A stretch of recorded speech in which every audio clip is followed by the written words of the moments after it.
Chapter 5 of The Treasure Train by Arthur B. Reeve. The Phantom Destroyer. Guy Fawkes himself would shudder in that mill. Think of it. 5 explosions on 5 successive days and not a clue. Our visitor had presented a card bearing the name of Donald MacLeod, chief of the Nitropolis Powder Company's Secret Service. It was plain that he was greatly worried over the case about which he had at last been forced to consult Kennedy.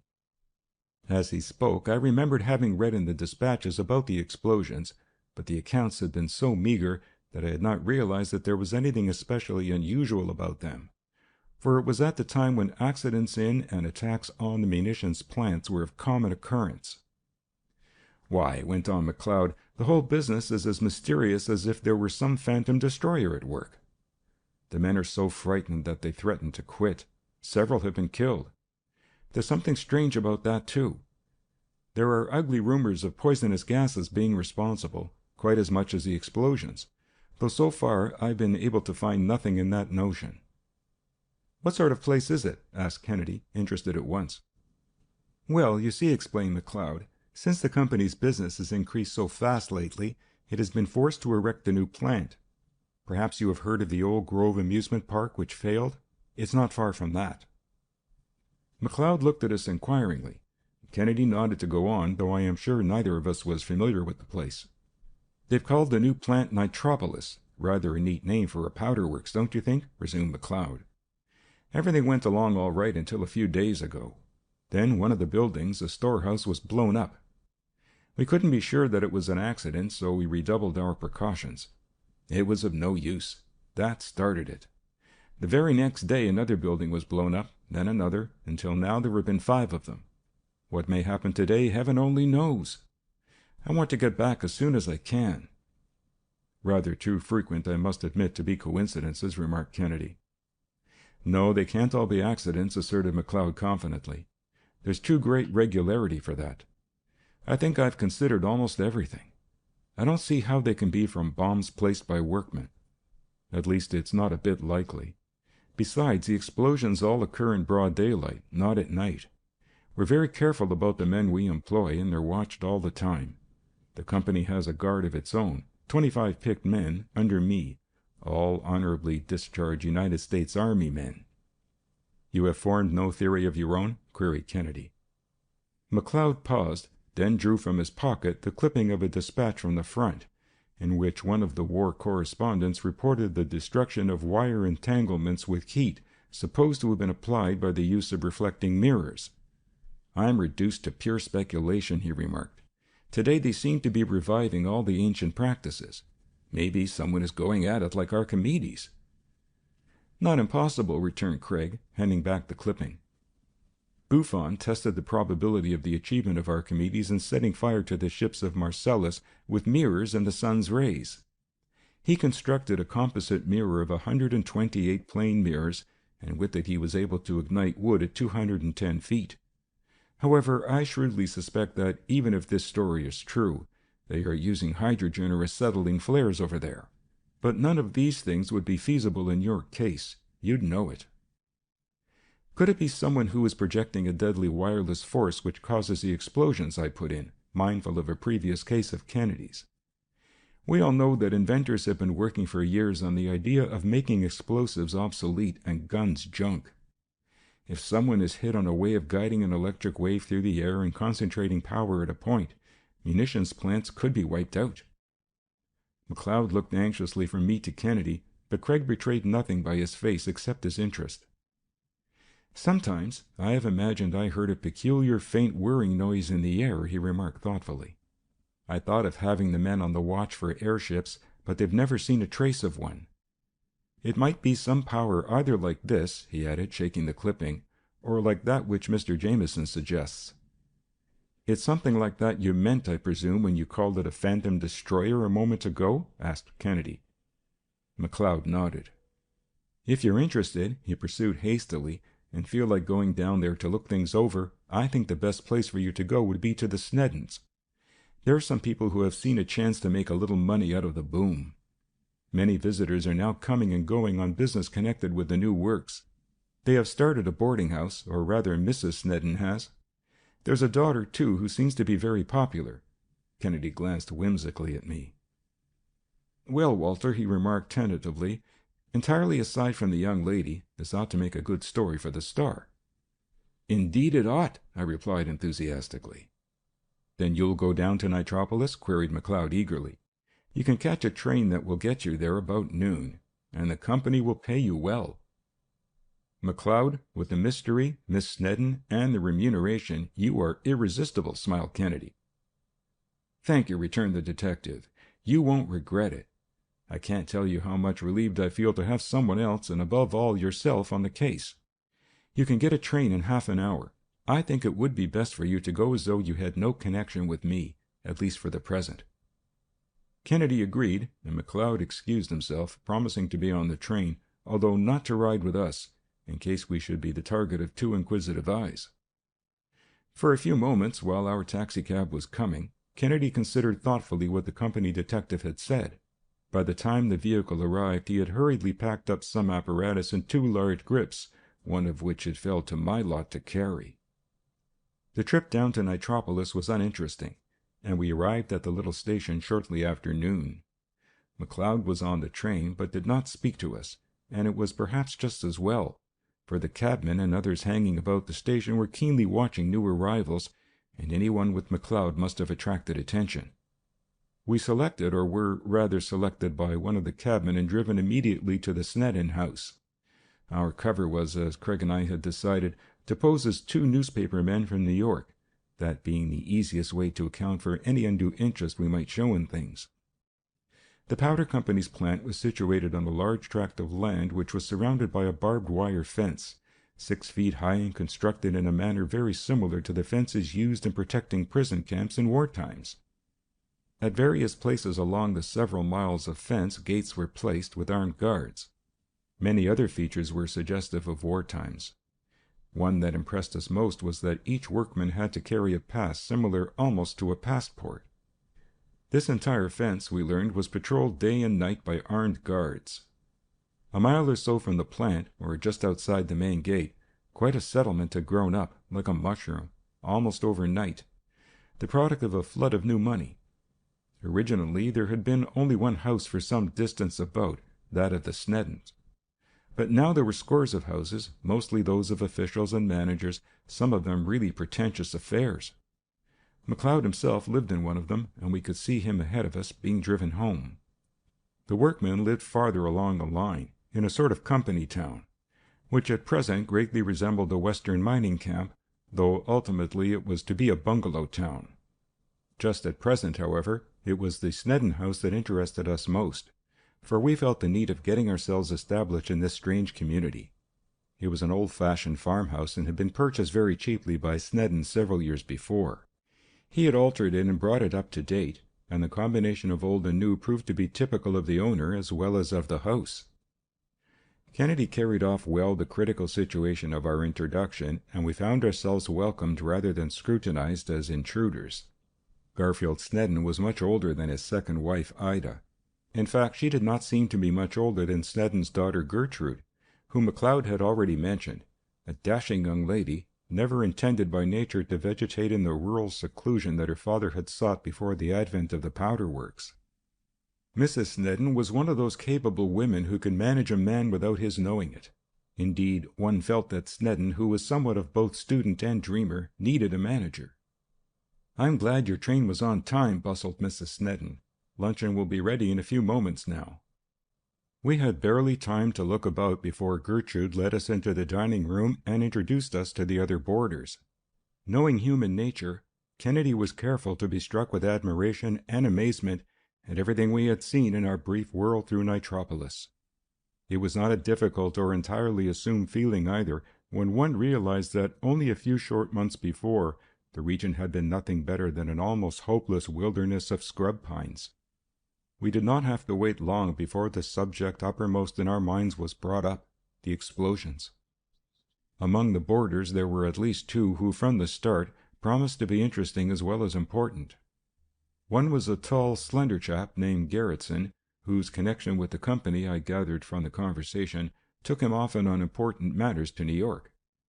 The other was an older man, Jackson, who seemed to be connected with the management of the works, a reticent fellow, more given to listening to others than to talking himself. "Nothing has happened so far today, anyhow," remarked Garretson, tapping the back of his chair with his knuckle as a token of respect for that evil spirit who seems to be exercised by knocking wood.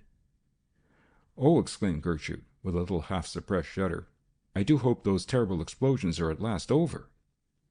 "If I had my way," asserted Garretson savagely, "I'd put this town under martial law until they were over."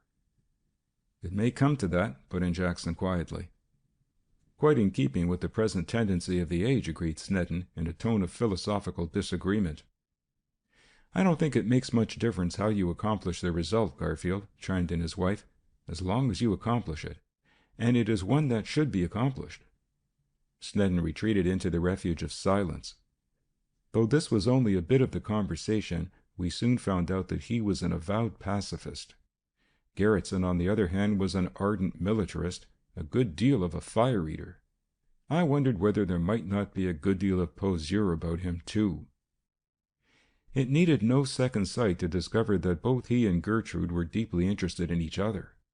Garretson was what Broadway would call a live one, and though there was nothing essentially wrong with that, I fancied that I detected, now and then, an almost maternal solicitude on the part of her stepmother, who seemed to be watching both the young man and her husband alternately. Once Jackson and Mrs. Snedden exchanged glances. There seemed to be some understanding between them. The time to return to the works was approaching, and we all rose. Somehow Gertrude and Garretson seemed naturally to gravitate toward the door together. Some distance from the house there was a large barn. Part of it had been turned into a garage where Garretson kept a fast car. Jackson also had a roadster. In fact, in this new community, with its superabundant new wealth, everybody had a car. Kennedy and I sauntered out after the rest. As we turned an angle of the house, we came suddenly upon Garretson in his racer talking to Gertrude. The crunch of the gravel under our feet warned them before we saw them, but not before we could catch a glimpse of a warning finger on the rosy lips of Gertrude. As she saw us, she blushed ever so slightly. "You'll be late," she cried hastily. "Mr. Jackson has been gone 5 minutes." "On foot," returned Garretson nonchalantly. "I'll overtake him in 30 seconds. Nevertheless, he did not wait longer, but swung up the road at a pace which was the admiration of all speed-loving nitropolitans. Craig had ordered our taxicab driver to stop for us after lunch, and without exciting suspicion, managed to stow away the larger part of the contents of our grips in his car. Still without openly showing our connection with McLeod, Kennedy sought out the manager of the works, and though scores of correspondents and reporters from various newspapers had vainly applied for permission to inspect the plant, somehow we seemed to receive the freedom of the place and without exciting suspicion. Craig's first move was to look the plant over. As we approached it, our attention was instantly attracted to the numerous one-story galvanized iron buildings that appeared to stretch endlessly in every direction. They seemed to be of a temporary nature, though the power plants, offices, and other necessary buildings were very substantially built. The framework of the factory buildings was nothing but wood, covered by iron sheathing, and even the sides seemed to be removable. The floors, however, were of concrete. "They serve their purpose well," observed Kennedy, as we picked our way about. "Explosions at powder mills are frequent anyhow. After an explosion there is very little debris to clear away, as you may imagine. These buildings are easily repaired or replaced, and they keep a large force of men for these purposes, as well as materials for any emergency." One felt instinctively the hazard of the employment. Everywhere were signs telling what not and what to do. One that stuck in my mind was, "It is better to be careful than sorry." Throughout the plant at frequent intervals were first-aid stations with kits for all sorts of accidents, including respirators, for workmen were often overcome by ether or alcohol fumes. Everything was done to minimize the hazard, yet one could not escape the conviction that human life and limb were as much a cost of production in this industry as fuel and raw material. Once, in our wanderings about the plant, I recall we ran across both Garretson and Jackson in one of the offices. They did not see us, but seemed to be talking very earnestly about something. What it was we could not guess, But this time it seemed to be Jackson who was doing most of the talking. Kennedy watched them as they parted. "There's something peculiar under the surface with those people at the boarding house," was all he observed. "Come, over there, about 1/8 of a mile. I think I see evidences of the latest of the explosions. Let's look at it." McLeod had evidently reasoned that sooner or later Kennedy would appear in this part of the grounds, and as we passed one of the shops he joined us. "You mentioned something about rumors of poisonous gases," hinted Craig, as we walked along. "Yes," assented McLeod. "I don't know what there is in it. I suppose you know that there is a very poisonous gas, carbon monoxide, or carbonic oxide, formed in considerable quantity by the explosion of several of the powders commonly used in shells. The gas has a curious power of combining with the blood and refusing to let go, thus keeping out the oxygen necessary for life. It may be that that is what accounts for what we've seen, that it is actual poisoning to death of men not killed by the immediate explosion." We had reached the scene of the previous day's disaster. No effort had yet been made to clear it up. Kennedy went over it carefully. What it was he found I do not know, but he had not spent much time before he turned to me. "Walter," he directed, "I wish you would go back to the office near the gate where I left that paraphernalia we brought down. Carry it over. Let me see. There's an open space there on that knoll. I'll join you there." Whatever was in the packages was both bulky and heavy, and I was glad to reach the hillside he had indicated. Craig was waiting for me there with McLeod, and at once opened the packages. From them he took a thin steel rod, which he set up in the center of the open space. To it he attached a frame, and to the frame what looked like 4 reversed megaphones. Attached to the frame, which was tubular, was an oak box with a little arrangement of hard rubber and metal which fitted into the ears. For some time Kennedy's face wore a set, far-away expression, as if he were studying something. "The explosions seemed always to occur in the middle of the afternoon," observed McLeod, fidgeting apprehensively. Kennedy motioned petulantly for silence. Then suddenly he pulled the tubes out of his ears and gazed about sharply. "There's something in the air," he cried. "I can hear it." McLeod and I strained our eyes. There was nothing visible. "This is an anti-aircraft listening post, such as the French use," explained Craig hurriedly. "Between the horns and the microphone in the box you can catch the hum of an engine even when it is muffled. If there is an airplane or a Zeppelin about, this thing would locate it." Still there was nothing that we could see, though now the sound was just perceptible to the ear if one strained his attention a bit. I listened. It was plain in the detector, yet nothing was visible. What strange power could it be that we could not see or feel in broad daylight? Just then came a low rumbling, and then a terrific roar from the direction of the plant. We swung about in time to see a huge cloud of debris lifted literally into the air above the treetops and dropped to earth again. The silence that succeeded the explosion was eloquent. The phantom destroyer had delivered his blow again. "The distillery, where we make the denatured alcohol!" cried McLeod. Gazing with tense faces from other buildings, we could see men pouring forth, panic-stricken, and the silence was punctured by shouts. Kennedy bent over his detector. "That same mysterious buzzing," he muttered, "only fainter." Together we hastened now toward the distillery, another of those corrugated iron buildings. It had been completely demolished. Here and there lay a dark, still mass. I shuddered. They were men. As we ran toward the ruin, we crossed the baseball field which the company had given the men. I looked back for Kennedy. He had paused at the wire backstop behind the catcher. Something caught in the wires interested him. By the time I reached him, he had secured it, a long, slender metal tube, cleverly weighted so as to fall straight. "Not 100% of hits, evidently," he muttered. "Still, one was enough." "What is it?" asked McLeod. "An incendiary pastille. On contact, the nose burns away anything it hits, goes right through corrugated iron. It carries a charge of thermit, ignited by this piece of magnesium ribbon. You know what thermit will penetrate with its thousands of degrees of heat. Only the nose of this went through the netting and never touched a thing. This didn't explode anything, but another one did. Thousands of gallons of alcohol did the rest." Kennedy had picked up his other package as we ran. and was now busily unwrapping it. I looked about at the crowd that had collected, and saw that there was nothing we could do to help. Once I caught sight of Gertrude's face. She was pale, and seemed eagerly searching for someone. Then in the crowd I lost her. I turned to MacLeod. He was plainly overwhelmed. Kennedy was grimly silent and at work on something he had jammed into the ground. "Stand back," he cautioned, as he touched a match to the thing. With a muffled explosion, something whizzed and shrieked up into the air like a skyrocket. Far above, I could now see a thing open out like a parachute, while below it trailed something that might have been the stick of a rocket. Eagerly, Kennedy followed the parachute as the wind wafted it along, and it sank slowly to the earth. When at last he recovered it, I saw that between the parachute and the stick was fastened a small, peculiar camera. "A Scheinflug multiple camera," he explained as he seized it almost ravenously. "Is there a place in town where I can get the films in this developed quickly?" MacLeod, himself excited now, hurried us from the scene of the explosion to a local drugstore, which combined most of the functions of a general store, even being able to improvise a darkroom in which Kennedy could work.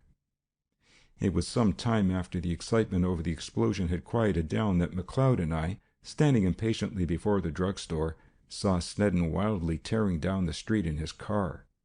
He saw us and pulled up at the curb with a jerk. "Where's Gertrude?" he shouted wildly. "Has anyone seen my daughter?" Breathlessly he explained that he had been out, had returned to find his house deserted, Gertrude gone, his wife gone, even Jackson's car gone from the barn.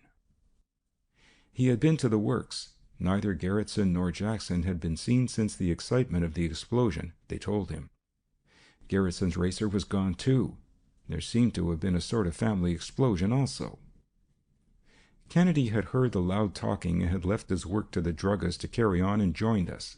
There was no concealment now of our connection with MacLeod, for it was to him that everyone in town came when in trouble.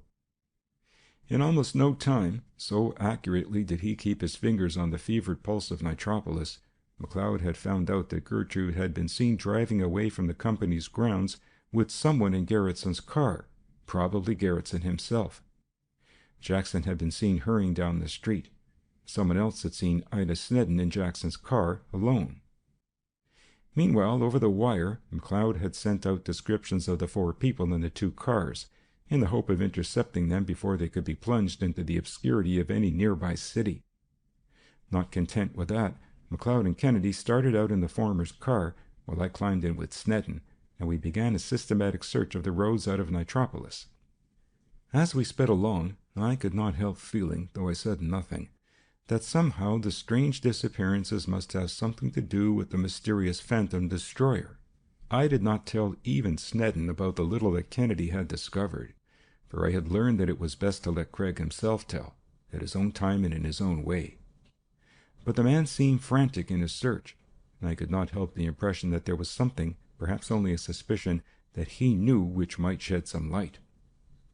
We were coming down the river, or rather the bay, after a fruitless search of unfrequented roads, and were approaching the deserted Old Grove amusement park, to which excursions used years ago to come in boats. No one could make it pay, and it was closed and going to ruin. There had been some hint that Garretson's racer might have disappeared down this unfrequented river road. As we came to a turn in the road, we could see Kennedy and MacLeod in their car coming up. Instead of keeping on, however, they turned into the grove, Kennedy leaning far over the running board as MacLeod drove slowly, following his directions as though Craig were tracing something. With a hurried exclamation of surprise, Snedden gave our car the gas and shot ahead, swinging around after them. They were headed, following some kind of tire tracks, toward an old merry-go-round that was dismantled and all boarded up. They heard us coming and stopped. "Has anyone told you that Garrison's car went down the river road too?" called Snedden anxiously. "No, but someone thought he saw Jackson's car come down here," called back MacLeod. "Jackson's?" exclaimed Snedden. "Maybe both are right," I ventured as we came closer. "What made you turn in here?" Kennedy thought he saw fresh tire tracks running into the grove. We were all out of our cars by this time and examining the soft roadway with Craig. It was evident to anyone that a car had been run in, and not so very long ago, in the direction of the merry-go-round. We followed the tracks on foot, bending about the huge circle of a building until we came to the side away from the road. The tracks seemed to run right in under the boards. Kennedy approached and touched the boards. They were loose. Someone had evidently been there, had taken them down, and put them up. In fact, by the marks on them, it seemed as though he had made a practice of doing so. McLeod and Kennedy unhooked the boarding, while Snedden looked on in a sort of daze.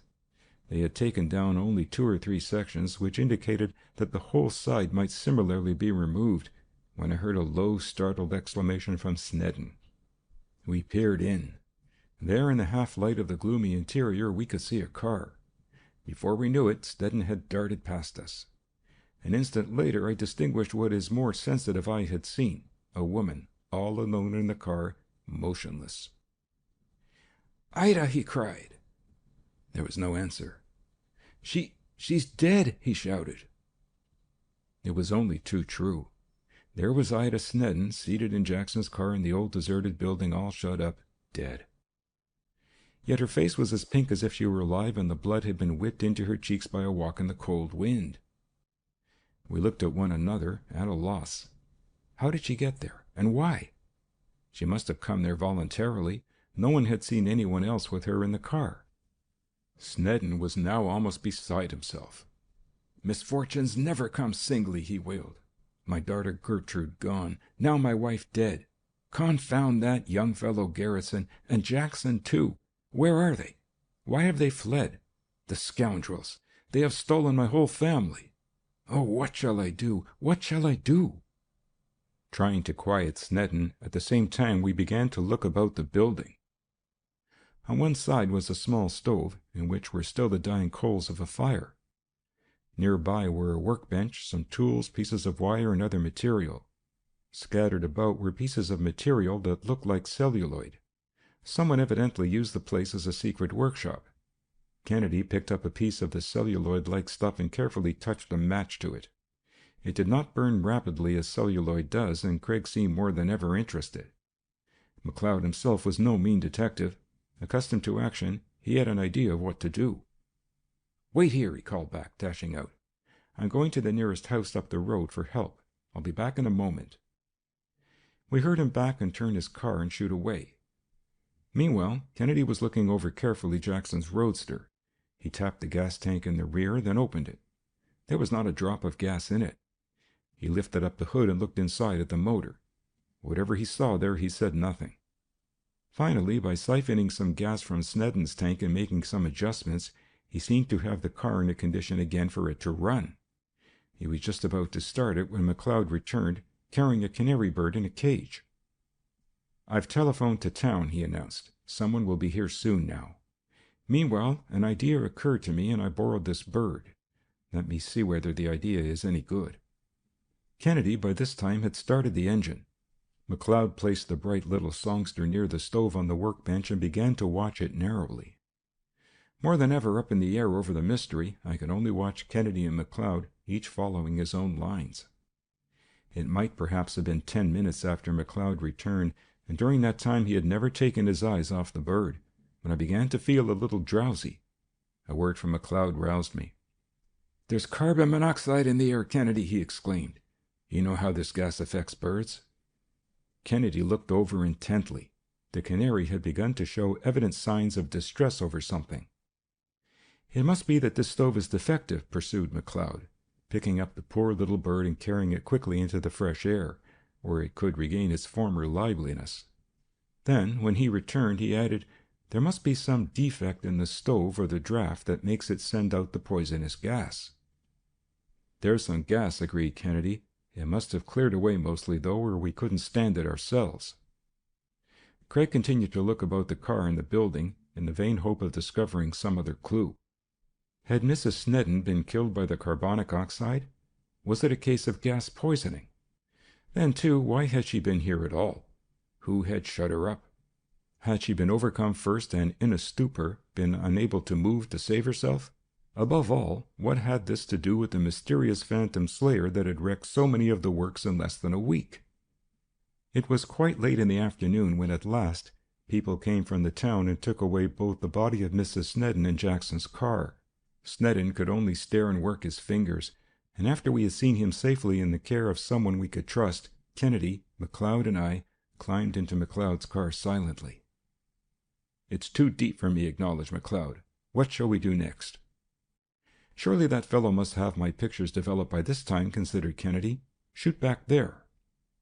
"They came out beautifully, all except one," reported the druggist, who was somewhat of a camera fiend himself. "That's a wonderful system, sir." Kennedy thanked him for his trouble and took the prints. With care he pieced them together until he had several successive panoramas of the country taken from various elevations of the parachute. Then, with a magnifying glass, he went over each section minutely. "Look at that!" he pointed out at last with the sharp tip of a pencil on one picture. In what looked like an open space among some trees was a tiny figure of a man. It seemed as if he were hacking at something with an axe. What the something was did not appear in the picture. "I should say that it was half a mile, perhaps a mile, farther away than that grove," commented Kennedy, making a rough calculation. "On the old Davis farm," considered McLeod. "Look and see if you can't make out the ruins of a house somewhere nearby. It was burned many years ago." "Yes, yes," returned Kennedy excitedly. "There's the place. Do you think we can get there in a car before it's dark?" "Easily," replied McLeod. It was only a matter of minutes before we three were poking about in a tangle of wood and field, seeking to locate the spot where Kennedy's apparatus had photographed the lone axeman. At last, in a large cleared field, we came upon a most peculiar heap of debris. As nearly as I could make out, it was a pile of junk, but most interesting junk. Practically all of it consisted in broken bits of the celluloid-like stuff we had seen in the abandoned building. Twisted inextricably about were steel wires and bits of all sorts of material. In the midst of the wreckage was something that looked for all the world like the remains of a gas motor. It was not rusted either, which indicated that it had been put there recently. As he looked at it, Craig's face displayed a smile of satisfaction. "Looks as though it might have been an airplane of the tractor type," he vouchsafed finally. "Surely there couldn't have been an accident," objected McLeod. "No aviator could have lived through it, and there's no body." "No, it was purposely destroyed," continued Craig. "It was landed here from somewhere else for that purpose. That was what the man in the picture was doing with the axe. After the last explosion, something happened. He brought the machine here to destroy the evidence." "But," persisted McLeod, "if there had been an airplane hovering about, we should have seen it in the air, passing over the works at the time of the explosion." Kennedy picked the pieces significantly. "Someone about here has kept abreast of the times, if not ahead. See, the planes were of this non-inflammable celluloid that made it virtually transparent and visible only at a few hundred feet in the air. The aviator could fly low and so drop those pastilles accurately and unseen. The engine had one of those new muffler boxes. He would have been unheard, too, except for that delicate airship detector." McLeod and I could but stare at each other aghast. Without a doubt it was in the old merry-go-round building that the phantom aviator had established his hangar. What the connection was between the tragedy in the Snedden family and the tragedy in the powder works we did not know, but at least now we knew that there was some connection. It was growing dark rapidly, and with some difficulty we retraced our steps to the point where we had left the car. We whirled back to the town and, of course, to the Snedden house. Snedden was sitting in the parlor when we arrived, by the body of his wife, staring, speechless, straight before him, while several neighbors were gathered about, trying to console him. We had scarcely entered when a messenger boy came up the path from the gate. Both Kennedy and McLeod turned toward him, expecting some reply to the numerous messages of alarm sent out earlier in the afternoon. "Telegram for Mrs. Snedden," announced the boy. "Mrs. Snedden?" queried Kennedy, surprised. Then quickly, "Oh yes, that's all right. I'll take care of it." He signed for the message, tore it open, and read it. For a moment his face, which had been clouded, smoothed out, and he took a couple of turns up and down the hall, as though undecided. Finally he crumpled the telegram abstractedly and shoved it into his pocket. We followed him as he went into the parlor and stood for several moments, looking fixedly on the strangely flushed face of Mrs. Snedden. "McLeod," he said, finally, turning gravely toward us, and for the present seeming to ignore the presence of the others. This amazing series of crimes has brought home to me forcibly the alarming possibilities of applying modern scientific devices to criminal uses. New modes and processes seem to bring new menaces. Like carbon monoxide poisoning, suggested MacLeod. Of course, it has long been known as a harmful gas, but— "Let us see," interrupted Kennedy. "Walter, you were there when I examined Jackson's car. There was not a drop of gasoline in the tank, you will recall. Even the water in the radiator was low. I lifted the hood. Someone must have tampered with the carburetor. It was adjusted so that the amount of air in the mixture was reduced. More than that, I don't know whether you noticed it or not, but the spark and gas were set so that when I did put gasoline in the tank, I had but to turn the engine over and it went. In other words, that car had been standing there, the engine running, until it simply stopped for want of fuel." He paused while we listened intently, then resumed. "The gas engine and gas motor have brought with them another of those unanticipated menaces of which I spoke. Whenever the explosion of the combustible mixture is incomplete or of moderated intensity, a gas of which little is known may be formed in considerable quantities.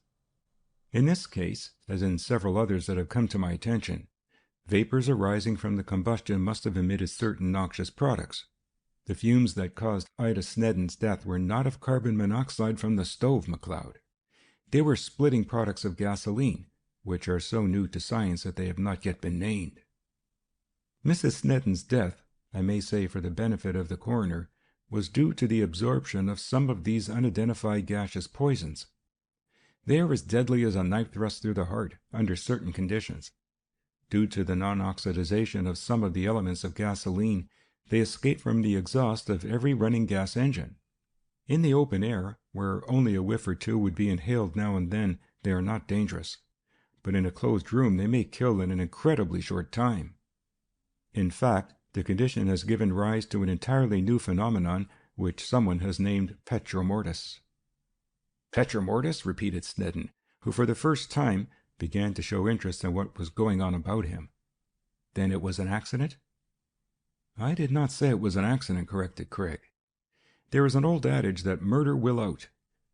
And this expression of human experience is only repeated in what we modern scientific detectives are doing. No man bent on the commission of a crime can so arrange the circumstances of that crime that it will afterward appear point by point as an accident." Kennedy had us all following him breathlessly now. "I do not consider it an accident," he went on, rapidly piecing together the facts as we had found them.